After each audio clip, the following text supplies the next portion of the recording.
परिवर्तन न्यूज, परिवर्तनाची नवी दिशा. काँग्रेस पार्टीचे राष्ट्रीय अध्यक्ष आणि राज्यसभेतील विरोधी पक्षनेते सन्माननीय मल्लिकार्जुन खरगे साहेब यांची उत्तराखंड येथील हल्द्वानीमध्ये रामलीला मैदानावर 12 तारखेला जाहीर सभा झाली.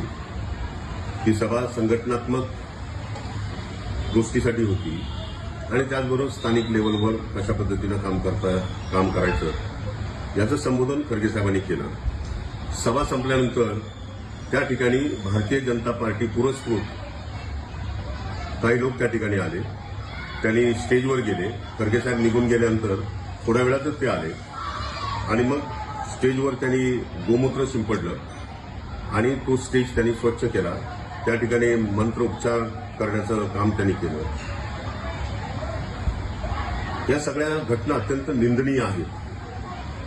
देशाचे पंतप्रधान म्हणतात की 2047 पर्यंत आम्ही भारत देशाला विकसित राष्ट्र बनवू. 2047 काय 3047 पर्यंत तुम्ही या देशाला विकसित राष्ट्र बनवू शकणार नाही. कारण अजूनही तुमच्यातला मनुवादाचा किडा वळवळतोय. हिंदुत्ववादी संघटना आरएसएस असेल, विश्व हिंदू परिषद असेल, बजरंग दल असेल किंवा तत्सम आणखी तुम्हाला भारतीय जनता पार्टीला मानणाऱ्या अनेक संघटना असतील. या संघटना अशा द्वेषमूलक जर राजनीती करत असतील, या देशामध्ये अराजकता पसरवत असतील, या देशामध्ये अस्पृश्यता मानण्याचा प्रघात करत असतील, याचाच अर्थ आधी तुम्हाला मनुवादी राज्यघटना या देशामध्ये आणायची आहे. या देशाला हिंदुत्ववादी राज्य बनवायचं आहे. या देशानं मनूनं सांगितलेली चातुर्वर्णीय तुम्हाला पद्धत आणायची आहे आणि पुन्हा अस्पृश्यता या देशामध्ये निर्माण करायची आहे. हा त्याचा अर्थ होतोय.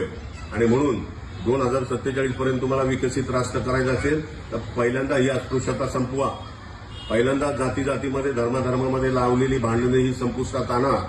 इथं जी डॉक्टर बाबासाहेब आंबेडकरांनी दिलेली राज्यघटना आहे की ज्या राज्यघटनेमध्ये समता, स्वतंत्रता, बंधुत्व, प्रेम ही अत्यंत बहुमूल्य अशी विचारधारा दिलेली आहे. या विचारधारेने गेला तरच हा देश विकसित होऊ शकतो. परंतु तुम्हाला या देशामध्ये बाबासाहेबांनी लिहिलेली राज्यघटना संपुष्टात आणायची आहे आणि म्हणून तुम्ही हे सगळं षडयंत्र रचताय.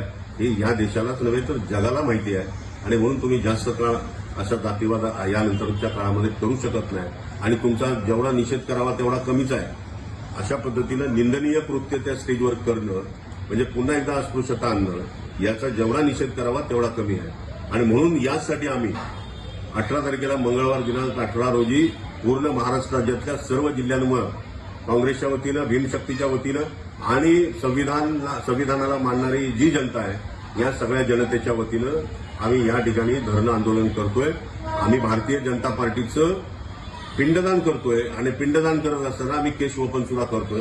हा कार्यक्रम आम्ही सकाळी 11 वाजता प्रत्येक जिल्हा कलेक्टर कार्यालयावर आमचे भीमशक्तीचे कार्यकर्ते, काँग्रेसचे कार्यकर्ते, संविधानप्रेमी सगळे कार्यकर्ते एकत्रित येतील आणि या घटनेचा तीव्र निषेध करतील आणि दाखवून देतील की या देशामध्ये तुमचा जातीयवाद आम्ही कुठल्याही क्षणी संपुष्टात आणू आणि हे दाखवणं आवश्यक आहे. आणि ते दाखवण्यासाठी या कार्यक्रमाचं आयोजन केलेलं आहे. मी आपल्या सगळ्यांना अपील करतो, विनंती करतो की 18 तारखेच्या या कार्यक्रमामध्ये आपण सगळ्यांनी